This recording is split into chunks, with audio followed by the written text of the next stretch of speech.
di program studi pendidikan guru sekolah dasar di Universitas Madapon Solo. Pada kesempatan ini saya akan memaparkan salah satu mata kuliah yang saya ampu, yaitu pendidikan ilmu pengetahuan alam di sekolah dasar. Sebagai dosen, saya telah menerapkan Tridharma perguruan tinggi yang terdiri dari pengajaran, penelitian, dan pengabdian. Delivery, Interaction, and Assessment merupakan sistem pengajaran yang saya terapkan. Tahap delivery di mana saya menyediakan beragam materi pembelajaran untuk membantu mahasiswa belajar secara mandiri atau berkelompok sehingga materi yang diberikan dapat diterima dengan baik oleh mahasiswa.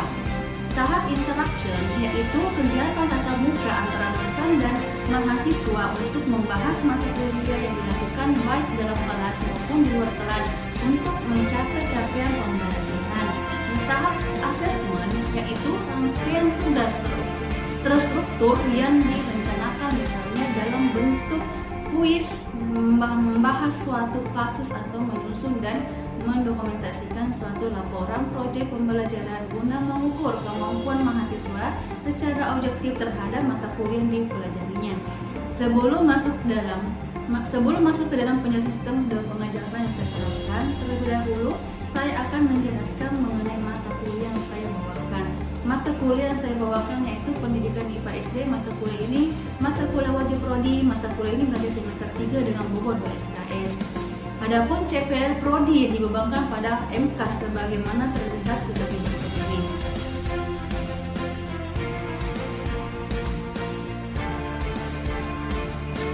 Adapun capaian pembelajaran lulusan CPL atau CPL mata kuliah yang dibebankan kepada mahasiswa meliputi aspek sikap, pengetahuan, keterampilan umum, dan keterampilan khusus yang pencapaiannya membutuhkan proses pertemuan tidak termasuk TS dan UAS. Salah satu CPMK yang diturunkan untuk mencapai CPL dalam mata kuliah ini yaitu mahasiswa mampu menerapkan pemikiran logis, kritis, sistematik, dan inovatif dalam konteks pengembangan atau implementasi konsep teoritis IPTEX yang berhubungan dengan bidang pendidikan IPA SD, serta melakukan perencanaan dan menjalankan proyek ilmiah yang dapat terintegrasi dalam bentuk kegiatan penelitian pengabdian kepada masyarakat dalam pembelajaran mata kuliah pendidikan IPA SD. Kemudian, dari CPMK itu diturunkan ke dalam 7 sub CPMK. 1. Mampu menjelaskan berbagai rumpun konsep ilmu pengetahuan yang berhubungan dengan bidang pendidikan IPA SD.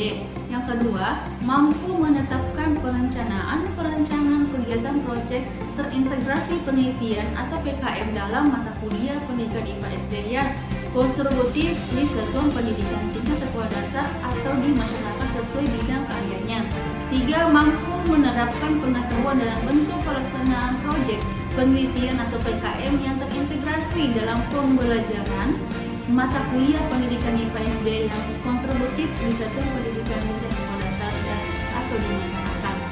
Yang keempat, mampu menetapkan solusi atas permasalahan yang ditemukan dalam pelaksanaan proyek penelitian atau PKM yang terintegrasi dalam pembelajaran mata kuliah pendidikan IPA SD di satuan pendidikan tingkat sekolah dasar atau di masyarakat sesuai bidang keahliannya. Yang kelima, mampu mendokumentasikan, menyimpan, mengamankan, dan menemukan kembali data hasil pelaksanaan proyek penelitian atau PKM yang terintegrasi dalam program mata kuliah pendidikan IPA SD di satuan pendidikan tingkat sekolah dasar atau di masyarakat sesuai bidang keahliannya untuk menjamin keasihan dan mencegah kriminalisasi. Yang keenam, mampu menuliskan hasil proyek mata kuliah pendidikan IPA di SD, mempertanggungjawabkan hasil pelaksanaannya dalam forum diseminasi presentasi ilmiah kelas kebutuhan. Ketujuh, mampu mempublikasikan hasil kegiatan proyek ilmiah yang dilakukannya dalam bentuk artikel ilmiah minimal tertransmisi pada penelitian.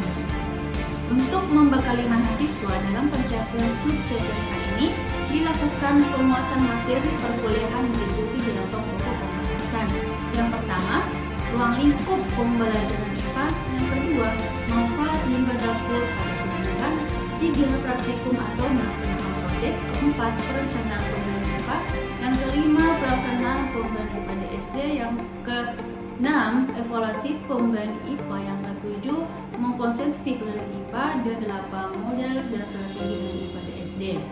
Adapun tujuan mata kuliah pendidikan IPA di SD adalah memiliki pengetahuan, keterampilan, sikap yang baik serta mampu mengetahui dan mengaplikasikannya di pendidikan IPA SD yang baik di sekolah dasar, sekaligus memiliki kemampuan dalam merancang dan melaksanakan proyek ilmiah yang terintegrasi dalam bentuk penelitian atau penelitian kepada masyarakat yang kontributif dalam pengembangan inteks di seluruh pendidikan jenjang sekolah dasar dan atau di masyarakat, serta mendokumentasikan dalam bentuk laporan yang dapat dipertanggungjawabkan. Untuk mengukur kemampuan mahasiswa dalam memahami materi diberikan, digunakan asesmen meliputi indikator sebagai berikut. Aspek penilaian pertama, partisipasi kelas, ini bobotnya adalah 10%, penugasan mandiri 20%, ujian tengah semester 20%, penugasan kelompok berbasis proyek integrasi pembelajaran 20%, ujian akhir semester 20%, persentase keseluruhan penilaian OTT adalah 100%.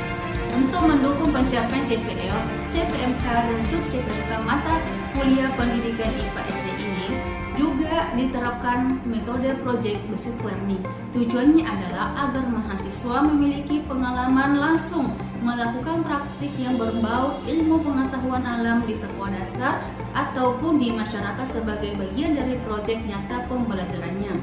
Hasil kegiatan proyek ini kemudian dibuat ke dalam bentuk laporan artikel jurnal. Hasil kegiatan proyek ini kemudian didiseminasikan melalui kegiatan presentasi dalam kelas.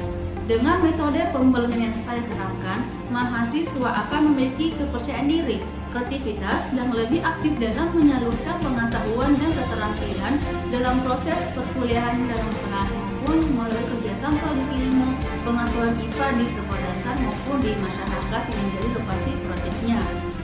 Untuk media komunikasi online yang biasa yang saya gunakan dengan mahasiswa untuk memantau kegiatan proyeknya saat berada di lokasi proyek, yaitu menggunakan website grup kelas. Di samping itu, sebagai media komunikasi dalam memberikan tugas-tugas kepada mahasiswa, sekaligus menjadi media konsultasi perkuliahan mahasiswa. Sebagai pustaka utama untuk menunjang perkuliahan ini, salah satunya saya menggunakan buku ajar yang pernah saya tulis dengan judul Pembelajaran IPA untuk Program Studi PGSD PGMI di Perguruan Tinggi yang diterbitkan pada tahun 2021 pada penerbit Nuta Media di Yogyakarta. Selain itu, saya juga menggunakan pustaka pendukung berupa artikel-artikel ilmiah yang saya tulis sendiri yang telah dipublikasikan pada jurnal nasional dan artikel yang telah dipublikasikan pada jurnal nasional maupun jurnal internasional. Beberapa luaran mata kuliah pendidikan IPA SD ini ada dalam bentuk hasil pelaksanaan proyek nyata mahasiswa di sekolah dasar. Kemudian untuk salah satu luaran dalam bentuk artikel diterbitkan pada jurnal nasional seperti pada jurnal ilmiah terakreditasi. Selanjutnya saya akan menampilkan proses pembelajaran secara luring. Selamat menyaksikan. Bismillahirrahmanirrahim. Assalamualaikum warahmatullahi wabarakatuh. Waalaikumsalam warahmatullahi wabarakatuh. Oke ya, sebelum kita memulai materi pada hari ini, alangkah bagusnya kita berdoa sesuai dengan keyakinan masing-masing. Doa dimulai.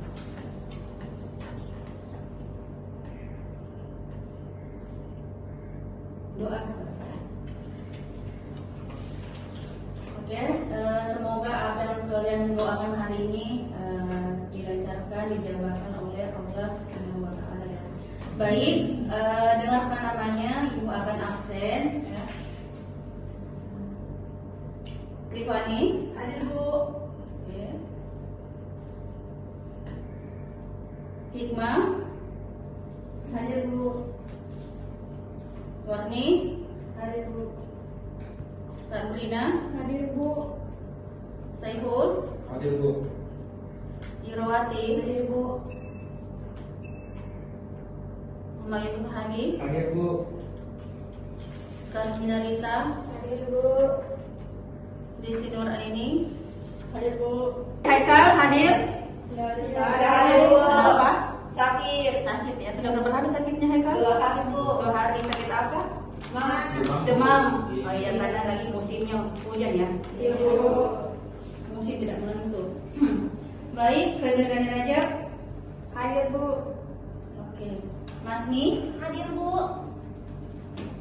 Oke ya, semua hadir ya kecuali yang sakit tadi itu Haikal ya. Iya, Bu. Semoga Haikal cepat sembuh ya. Amin. Baik ya. Nah, ketika Anda ke kampus ada halangan? Tidak ada. Ya, lancar ya di perjalanan. Oke. Hari ini kita sudah masuk pertemuan ketiga, di mana pertemuan ketiga ini kita akan membahas mengenai pemanfaatan atau pengelolaan kulit bawang merah dengan kulit bawang putih. Seperti itu. Nah, tapi sebelum kita masuk ke penjelasan secara detail bagaimana pemanfaatannya, apa pengertiannya. Nah, sebelum kita lanjut materi hari ini, ya, Ibu akan brainstorming dulu ya, mencurahkan pendapat di antara kalian yang masih mengingat materi minggu lalu ya. Karena materi minggu lalu itu ada kaitannya materi pada hari ini. Nah, gitu. Jadi siapa yang masih mengingat materi kita minggu lalu? Ya, kalau Indah Sari silahkan. Jadi pada minggu lalu itu kita sudah mempelajari bagaimana konsep IPA merupakan suatu ide yang mempersatukan fakta-fakta IPA atau konsep merupakan penghubung antara fakta-fakta yang ada hubungannya. Ya. Jadi itu ya, di minggu lalu kita sudah membahas mengenai konsep IPA. Kira silahkan. Baik, selanjutnya materinya itu ada penerapan IPA dalam kehidupan sehari-hari, antara lain ada pembuatan obat-obatan, pembuatan sabun, pembuatan garam dapur, pengawetan bahan pangan, memadamkan api ketika kebakaran, pengolahan makanan, dan lain sebagainya. Ya. Itu ya, jadi Alvira disebutkan oleh penerapannya ya. Nah, penerapannya yang kemarin yang sudah kita bahas di minggu lalu itu. Nih, tujuan apa dalam pembelajaran pendidikan IPA di SD yang kita membahas mengenai pemanfaatan kulit bawang putih dengan kulit bawang merah. Yang pertama itu mahasiswa mampu mendeskripsikan pengertian dari kulit bawang merah itu sendiri dengan bawang putih. Ya, itu harus kalian tahu bagaimana pengertiannya, apa itu kulit bawang merah dan apa itu kulit bawang putih. Nah, yang kedua, tujuan yang mau dicapai adalah kalian sebagai mahasiswa mampu ya mendeskripsikan atau menggambarkan ya bagaimana manfaat kulit bawang merah dan kulit bawang putih. Ya, seperti itu ya. Nah, sebelum Ibu melangkah jauh, ada yang pernah lihat kulit bawang merah itu dan kulit putih itu? Iya, karena sering Anda jumpai di dapur ya, di dapur orang tuanya ada banyak ya. Nah, Ibu juga membawa contoh seperti ini. Ada beberapa di bawah. Nah, ini ya, ini salah satu contoh bawang putih kulitnya ya. Nah, yang habis dikupas oleh ibu Anda. Nah, atau Anda sendiri bisa mengupasnya di rumah. Nah, jadi dia kulitnya tipis ya. Tipis. Begitupun dengan bawang putih ya. Nah, ini nanti kita bahas bagaimana manfaatnya ya, manfaatnya dalam kehidupan sehari-hari. Nah, seperti itu. Oke, nah kita masuk bagian penjelasan singkat dari kulit bawang merah, kulit bawang putih. Seperti itu. Nah, di situ ada pengertian kulit bawang merah. Apa itu pengertiannya kulit bawang merah? Itu kulit bawang putih. Ya. Bawang merah. Manfaatnya adalah salah satu jenis sayuran yang memiliki banyak manfaat Bu, yang bernilai ekonomis tinggi. Ya, beri tepuk tangan untuk betul ya. Jadi kulit bawang merah itu salah satu jenis sayuran yang sering kita jumpai di dalam rumah tangga. Nah, itu di bagian dapur ya. Yang ibu-ibu yang tahu ini. Bawang merah itu salah satu jenis sayuran yang ekonomis. Nah, itu ya, yang sering digunakan dalam rempah-rempah di perdapuran seperti itu. Nah, adapun kata lain dari bawang merah adalah allium ascalonium. Iya, gitu ya. Jadi allium ascalonium ya. Itu kata lain dari kulit bawang merah seperti itu. Nah, oke, terus di kulit bawang putih ada yang bisa menjelaskan secara detail sedikit? Ya. Oke, Rizka. bawang putih itu tanaman herbal semusim berumpun yang mempunyai ketinggian sekitar 60 cm. Iya, beraplus. Nah, betul dikatakan oleh teman kita itu Miska, ya. Kulit bawang putih itu sendiri adalah tanaman yang herbal musim. Nah, dia tuh musiman, ya. Tidak terus misalnya per bulan, tidak ya. Dia musiman untuk tumbuh di sebuah ladang, ya. Nah, gitu. Dengan mempunyai ketinggian 60 cm. 60 cm seperti itu. Oke. Sampai itu paham? Paham ya? Baik. Nah, kita lanjut lagi ke bagian pemanfaatan kulit bawang merah dan bawang putih. Ya, jadi kita akan membahas mengenai manfaat kulit bawang merah dan kulit bawang putih. Nah, ada yang tahu sudah apa manfaatnya? Saya Bu, Ya, Warni. Ya. manfaat dari kulit tersebut yaitu menjaga kelembapan tanah serta mengurangi pertumbuhan hama atau gulma pada lahan tanaman tersebut. Iya, beri aplaus lagi teman-teman ya. Nah, jadi ada 5 manfaat kulit bawang merah bawang putih sendiri ya. Di antaranya itu adalah mulsa organik. Nah, gitu ya. Pernah dengar mulsa organik? Belum ya. Oke, nah, Ibu kan jelaskan apa itu mulsa organik. Nah, mulsa organik ini tadi ada tadi dijelaskan oleh Warni ya. Nah, itu fungsinya untuk menjaga kelembapan tanah. Nah, sehingga tanah ini tidak mudah diserang oleh hama. Nah, pernah dengar kata hama? Pernah. Hama itu bisa mematikan tanaman atau mengkerdilkan tanaman ya. Seperti itu, bukan mengkerdilkan orang tapi tanaman. Nah, gitu ya. Nah, jadi ini salah satu fungsi dari kulit bawang putih itu. Jadi kalau kalian mempunyai lahan cabai ya, rica ya, bahasa Sulawesi Tengah rica. Nah, kalau Anda mempunyai lahan itu bisa Anda manfaatkan kulit bawang merah itu, bawang putih itu untuk mencegah hama yang akan menyerang di tanaman yang Anda tanam di ladang Anda. Nah, itu salah satu pupuk organik ya. Nah, gitu ya. Berarti setiap misalnya habis kupas bawang dikumpul-kumpul begitu. Iya betul. Jangan dibuang karena limbah-limbah di dalam dapur itu semua bermanfaat. Nah, terutama salah satunya adalah kulit bawang ini. Nah, itu bisa menyuburkan tanaman kita.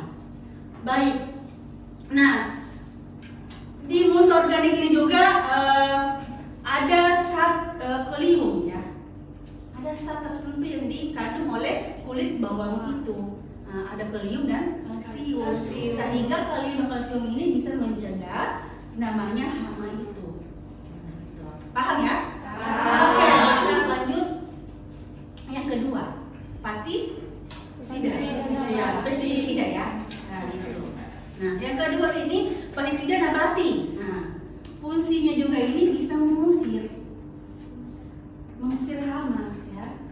Nah, itu dia bisa mengusir hama atau bisa juga mengusir berupa ular, jamur.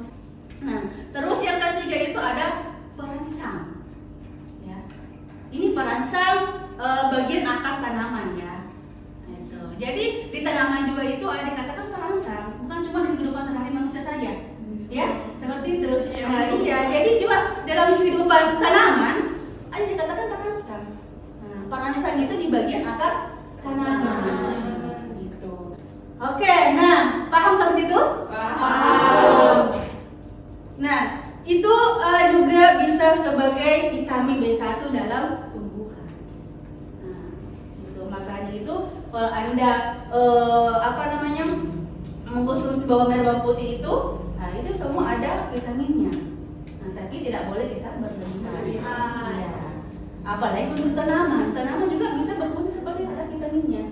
Nah, itu ada vitamin yang dikandung oleh si kulit bawang ini. Contohnya ya, contoh ketika Anda sudah mengaplikasikan, ini bagian dari pestisida dalam tadi itu. Nah, tinggal Anda taburkan, tidak usah lagi direndam. Nah, itu. Iya, tinggal taburkan di pohonnya saja. Nah, itu bisa bertahan kurang lebih 2 pekan ya atau 2 minggu. Nah, bertahan di permukaan tanah itu, di atas tanah, di permukaan itu bisa bertahan kurang lebih 2 minggu. Ibu, itu Ya. hanya berlaku untuk tanaman-tanaman seperti rica dan tomat atau bisa seperti pohon mangga, pisang? Iya, boleh. Oh, Boleh. sembarang ya Bu? Iya, yang penting kulit bawang kita itu memadai. Nah, jangan juga untuk mangga hanya 3 lembar. Gitu. Berarti harus Di manfaat selanjutnya yaitu ada pupuk sebagai pupuk organik cair ya. Nah, itu bisa kita manfaatkan ini daun bawang ini akan direndam. Direndam itu kurang lebih 1 malam atau 24 jam ya untuk menghasilkan pupuk cair itu. Nah, jadi nanti itu akan disiapkan wadah seperti ini ya. Nah, itu.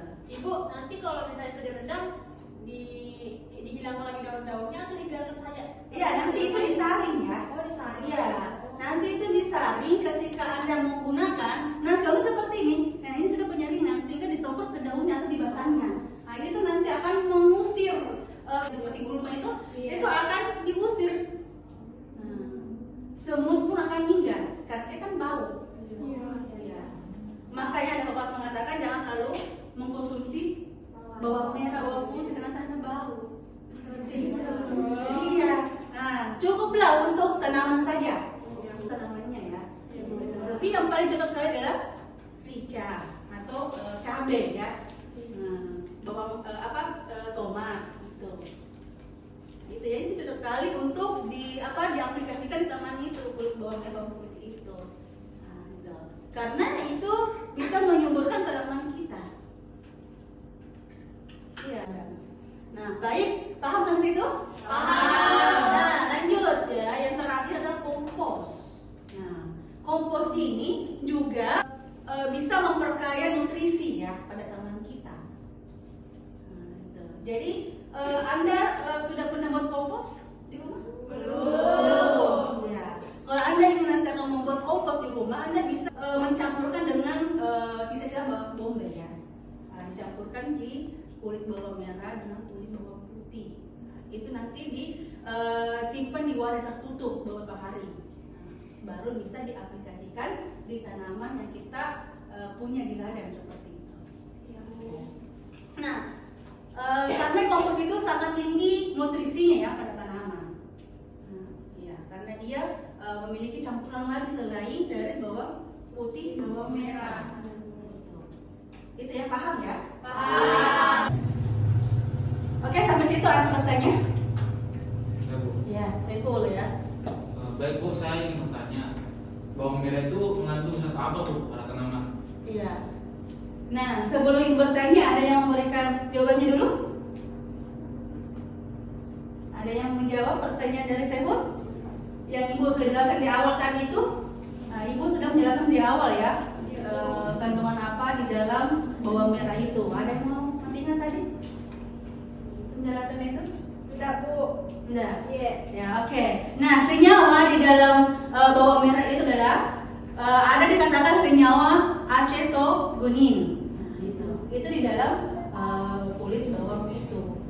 Itu ya senyawa itu ya di dalam karena senyawa ini mengandung namanya zat-zat alami atau kalsium atau kalium yang di dalam bawang merah itu sehingga bisa bekerja lebih cepat dari pupuk-pupuk yang kimia itu ya.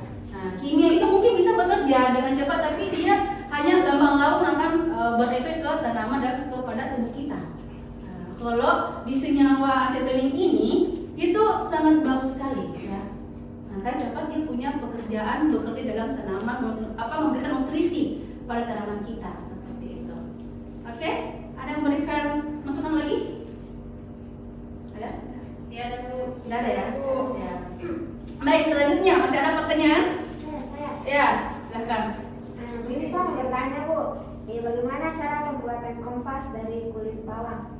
Iya. Nah, cara membuat kompos dari kulit bawang itu, nah itu harus kumpulkan di wadah ya. Di wadah yang terbuka, disatukan beberapa tambahan alat-alat yang sudah kita gunakan di dapur itu, seperti bawang bombay, seperti daun-daun yang sudah kita olah menjadi makanan itu, ini jangan dibuang. Itu bisa disatukan, baru bisa digunakan. ketika sudah berbau ya, ada bau khasnya yang harum sekali. Gitu. Itu bisa digunakan itu. Nah, seperti itu. Paham ya, Kamila? Yang lain paham juga ya? Paham. Masih ada yang bertanya atau memberikan tanggapan, masukan? Saya Bu. Iya, oke. Warni ya. Iya Bu. Silakan Warni. Pertanyaan saya di sini Bu, dalam tanaman tersebut apakah boleh dicampurkan dengan jenis limbah bahan makanan untuk menghasilkan pupuk organik? Ya, itu pertanyaannya. Ya, betul. Apakah bisa dicampurkan dengan limbah-limbah makanan yang sudah kita olah? Ya. Nah, ini pertanyaan Warni ada hubungan dengan pertanyaannya Kamila. Boleh sekali. Karena itu seperti pepaya, melon itu semua sisa itu jangan dibuang. Jadikan satu. Nah, itu bisa itu. Segala buah-buahan itu kulitnya jangan dibuang karena bisa jadi pupuk organik untuk tanaman Anda di rumah. Daripada beli lagi bahan kimia, lebih baik mengolah yang sisa-sisa itu. Sisa nasi pun bisa tukar. Itu ada sisa cairan gula merah bisa, semua bisa, ya. Jadikan satu karena itu bahan-bahan yang ada di rumah kita itu bisa menjadi pupuk organik. Jadi setelah kita masih bisa mengolah menjadi pupuk organik yang bebas dari kimia, kenapa tidak? Gitu ya. Oke, sampai situ paham? Paham.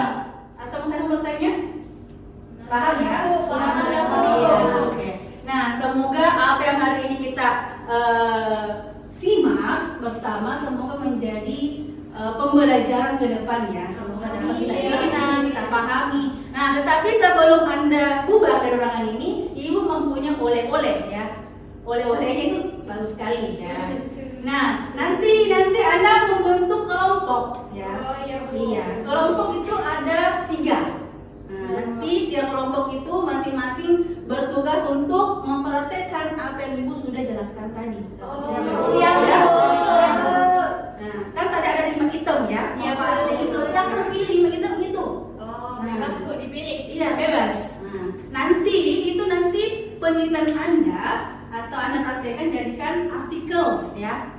Nah, iya, karena ini kan ada kaitannya dengan proyek riset kuliah ya. Iya, ya, sudah kita jelaskan di kontrak perkuliahan. Gitu. Langsung bisa minggu depan nanti di store nama-nama kelompoknya. Nah, ini bertugas bulan ini di bulan ini seperti itu. Oke, paham ya? Paham. Ada pertanyaan mengenai tugasnya nanti minggu depan? Saat ini belum Bu. Belum ya? Nah, jika nanti kemudian hari nanti ada pertanyaan, silahkan diajukan kembali apa pertanyaannya, apa kendalanya dalam membuat atau mempraktekkan ya. Iya, Nah, Bu. ini memanfaat kulit bawang merah dan bawang putih. putih. Oke, jika tidak ada lagi pertanyaan, kita akhiri ucapan terima kasih. Assalamualaikum warahmatullahi wabarakatuh. Waalaikumsalam.